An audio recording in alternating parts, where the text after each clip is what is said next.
And this is the start of Jesus' story.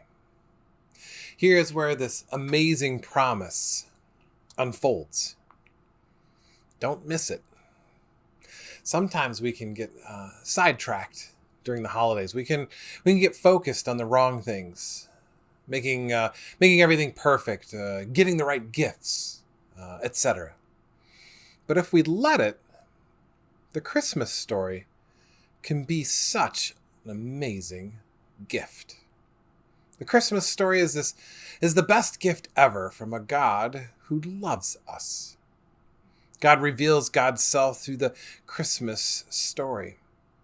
God doesn't part the clouds and beam down in a laser show to pluck off the laurel wreath off of Caesar's head. God is born. God comes gently. God remembers the lowly. God throws angel parties and invites shepherds. God comes through the mess of birth into the mess of a world. Because God is starting something new, something good. It's the revealing of the very nature of God. Through the birth of this little baby, we find out who God is. God's personality and character. What's God like? God is like Jesus. Selfless, wise, just, kind, trustworthy, compassionate. Our friend. Knowing you have a friend like that can change everything. It's the best gift, really.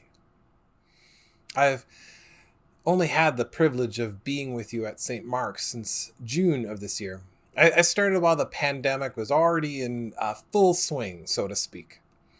It's a strange way to start at a church from afar, with remote online services, parking lot worship, and lots of phone calls. But you know what? While it's not how I would have chosen to get to know all of you, I've really loved being your shepherd the last few months. St. Mark's at its core and within all of its people is this sweet, beautiful joy. I can absolutely tell that my friend Jesus is active in your lives. And if you're a visitor with us tonight, I want you to know that this community is the real deal. I've been thoroughly impressed by their kindness and genuine love. And I know they would wrap in anyone who chose to hop on board with us. And if you need a community, you couldn't find a sweeter one. And they have great snacks. St. Mark's, despite everything this year, your spirit hasn't been dampened. You're still looking for ways to reach out, to give, to love your friends and your community. Every time someone goes through a moment of darkness, you all show up with the light of your love. One of our families had a house fire, and you showed up with care and concern, clothes and money. Hurricanes ravaged people we knew in Honduras, and you reached across the globe to send help. Church members lost loved ones this year. And even though we couldn't show up in person to support, you sent cards, made phone calls, and left no doubt in those families' minds that you were still there for them, that they were seen, noticed, held. As we approached the holidays, we started to realize that we couldn't be in our beautiful building. And we tried a wild Hail Mary of a silly idea. We had a decorating day where we covered every plant outside that could hold lights with strand after strand of lights. Every time there was darkness, you pushed it back with light. I don't know if you've noticed, But this year has been the most decorated I've ever seen. Everyone has gone all out. You go to any hardware store and just try to buy lights. You can't. I walked through my neighborhood last night and you genuinely did not need street lamps because just about every house is glowing in the darkness. It's almost like we're all saying, even with little strands of lights, that we are pushing back against the darkness of this year. We choose hope instead of fear, joy instead of sadness.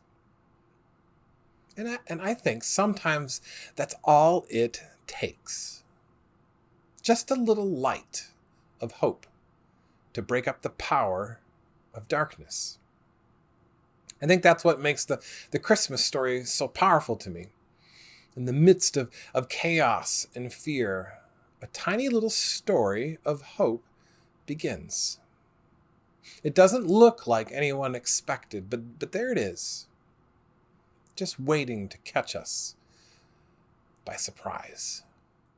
I have a webcam stuck to the back of the sign in the parking lot. It's a $25 camera, Wise camera that I can access with my phone.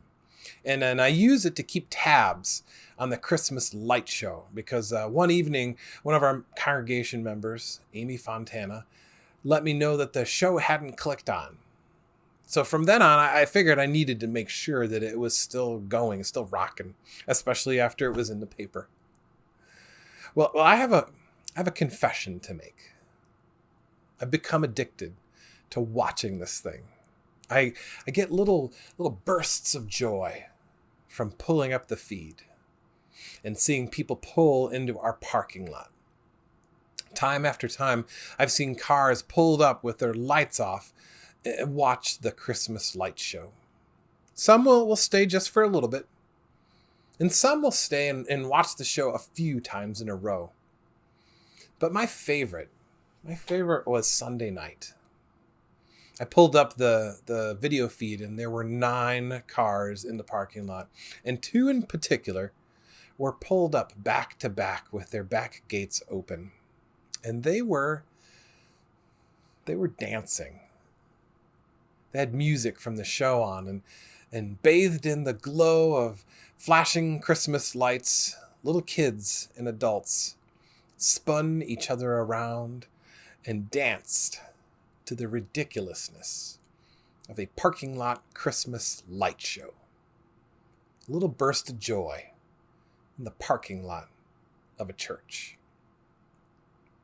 I know this year hasn't looked like anything we would have expected, but there are these little lights of joy and hope and peace sprinkled in, pushing back the darkness.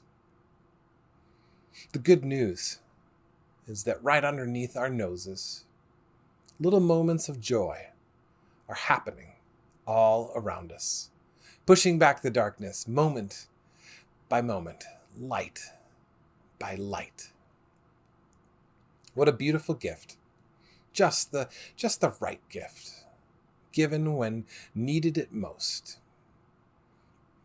This Christmas, I'm praying that you focus on those little points of light in the midst of darkness. May they be the anchor points that get you through.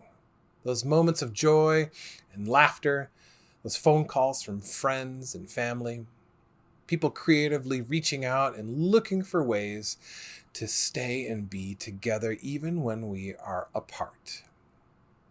And centering your hope on the God of the universe that said so loudly, "You are loved," through the birth of a tiny little baby on a star-lit night.